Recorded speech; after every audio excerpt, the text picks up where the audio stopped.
I am talking to Bill Homewood and Estelle Kohler, who are our readers tonight, both of whom are Shakespearean actors.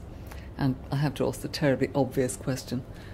Have you found any relationship at all between the writing of Rimbaud and Verlaine and Shakespeare? Well, it's dealing with verse, of course, some of it, and where there is discipline in the verse, rhyming schemes and things, we're used to that because we've encountered it, and where there's prose, of course, we're used to that as well. That's about it, because it's the 19th century and Shakespeare was the 16th and 16th century, so that's about it.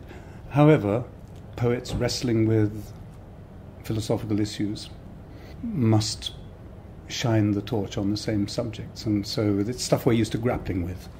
And it's dealing with language and words, the spoken word, so that is the same as Shakespeare, really, that one is a person who deals with those things, and there is a lot to deal with these two poets. I mean, can you talk more about that?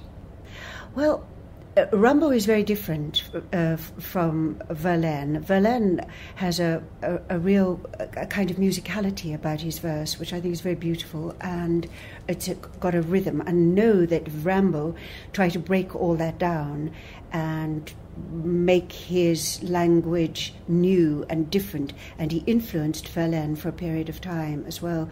He tried to write in prose. Now Shakespeare does that too, by the way. He writes in prose and verse, and it usually means something different. But the prose I find less satisfying than the actual poetry, which Verlaine does. It's lyrical. It's very lovely. That might be because the prose is so confessional, and the poetry is more self-conscious and therefore more performable, if you see what I mean. In as much as it's more structured, because somebody thought about it, and so you won't have elisions that are uncomfortable. You don't think about those things when you write prose, unless you're writing for performance. But if we had to draw parallels, we ought to look at the Romantics in our own language, and we ought even, perhaps, were we going to go back a little further, to look at Keats, because of the youth and the passions and the sort of wildness about it.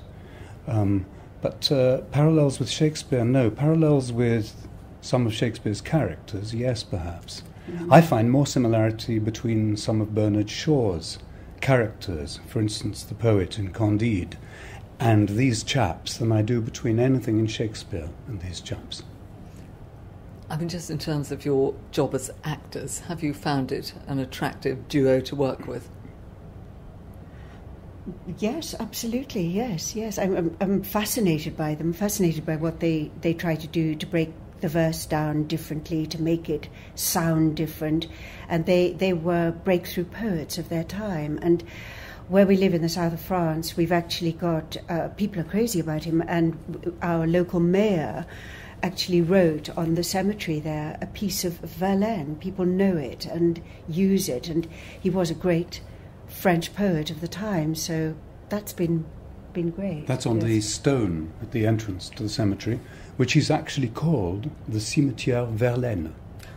Yes. The poet meant so much to him.